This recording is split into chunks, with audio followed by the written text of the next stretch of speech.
murtahanun bi aqiqati. Semua anak yang terlahir itu tergadaikan dengan akikahnya. Fatudbahu yaumas sabi', sampai kemudian dilakukan akikah atau disembelih akikahnya pada hari ke-7, ya. Kemudian dicukur rambutnya, fayusamma, kemudian dinamai. Nah, Bapak Ibu, hadis ini ada beberapa penafsiran.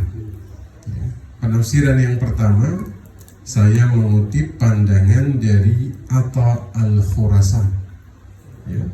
Sebagaimana beliau mengutip dari Imam Al-Khattabi yang mengutip dalam riwayat yang bukan riwayat tapi perkataan Imam Ahmad. Jadi Imam Ahmad mengatakan, jadi akikah ini, ya, hadzal hadis fi syafa'ah. Hadis ini berkaitan dengan syafaat, ya. Kalau kemudian ada seorang anak terlahir, kemudian orang tuanya ini tidak mengakikahkannya, ya, famata tiflan, dan bayi tersebut misalnya wafat, falam yushfa liwalidayhi, maka nanti anak ini nggak bisa ngasih syafaat kepada kedua orang tuanya, ya.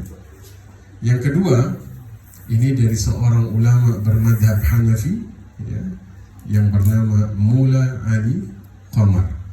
Beliau mengatakan bahwa akikah ini berkaitan dengan kebahagiaan yang didapatkan oleh orang tua, ya. Jika seorang bayi diakikahkan, maka orang tuanya ini bisa merasakan kebahagiaan dengan kehadirannya. Yang ketiga, ini dari Ibnul Qayyim yang mengatakan akikah ini berkaitan dengan keselamatan anak tersebut dari godaan syaitan. Maka saya mendoakan semoga Ananda Rizaidan satu bisa memberikan syafaat kalau kepada kedua orang tuanya. Amin. Kehadirannya membawa kebahagiaan bagi kedua orang tuanya. Amin. Dan Allah selamatkan dari godaan iblis atau syaitan. Maka ini seperti yang kita katakan, akikah ini untuk menghindari anak ini dari uququl walidain, ya. Nah, jadi di sini peran orang tua tidak hanya cukup dengan mengakikahkan, ya, tapi ada nasihat yang kemudian harus disampaikan, ya, sehingga nanti tugas orang tua tidak hanya berhenti sampai di sini, ya. Kata Nabi sallallahu alaihi wasallam, "Idza mata ibni Adam inqata'ahu amaluhu illa min thalath." Kalau ada seorang anak Adam meninggal, maka terputuslah seluruh amalannya kecuali 3 perkara. Satu apa? Amal jariyah. 2 apa? Ilmu yang bermanfaat. 3 apa? Anak soleh yang mendoakan dirinya. Dari 3 perkara ini, Bapak Ibu sudah siap yang mana? Mana yang sudah siap? Ilmu yang bermanfaat. Insya Allah. Amal jariyah sudah siap. Insya Allah. Anak yang soleh sudah siap. Insya Allah.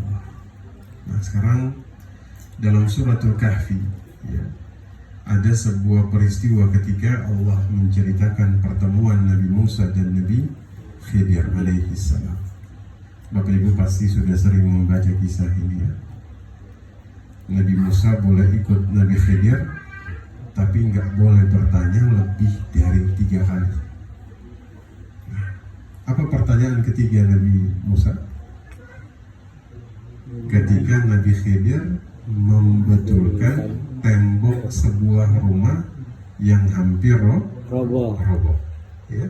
Nah, ini jadi pertanyaan Nabi Musa alaihi salam. Apa yang menyebabkan Nabi Khidir membetulkan rumah tersebut? Kalau kita perhatikan, Allah itu menceritakan dalam surah Al-Kahfi, rumah ini tuh milik 2 orang anak yatim.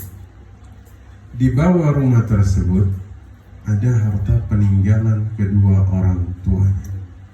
Kalau tembok rumah ini roboh, maka nanti harta tersebut kelihatan. Kalau harta tersebut kelihatan, nanti diambil sama orang-orang di sekitar situ. Makanya tujuan Nabi Khidir membetulkan tembok tersebut, intinya adalah melindungi kedua harta anak yatim tersebut berdasarkan perintah Allah Subhanahu wa Ta'ala. Yang paling menarik di sini, ketika Allah itu menyatakan wa kana abuhuma shalihan. Siapa kedua orang tua dari kedua anak yatim tersebut? Orang soleh. Bayangkan, orang soleh itu ketika dia meninggal, anak keturunannya dijaga sama Allah.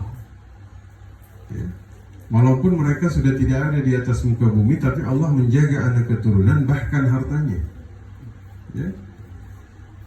Pada saat dinasti Abbasiyah, itu ada satu khalifah yang baru terpilih, namanya Abu Ja'far Al-Mansur. Waktu beliau jadi khalifah, beliau tuh minta nasihat kepada sesiapapun. Boleh silahkan kalian nasihati saya. Maka tiba-tiba datanglah seseorang yang menasihati Abu Ja'far Al-Mansur. Beliau katakan, ya Amirul Mukminin, saya akan menasihati dirimu dengan yang saya lihat, bukan dengan yang saya dengar. Ya. Beliau mengatakan, demi Allah, saya pernah mengalami masa Umayyah, pernah melihat Umar bin Abdul Aziz itu meninggal, ya. Harta peninggalannya tinggal berapa? 18 dinar. Itu dibagi 4 dinar untuk kain kafan, 5 dinar buat kuburannya, sisa 9 dinar dibagi kepada 11 orang anak. Kemudian demi Allah ya Amirul Mukminin, saya juga melihat seorang khalifah itu wafat, ya. Istrinya ada 4, masing-masing kebagian 30.000 dinar. Berarti kan kalau hitung-hitungannya 4 kali 3 120.000, itu baru 1/8.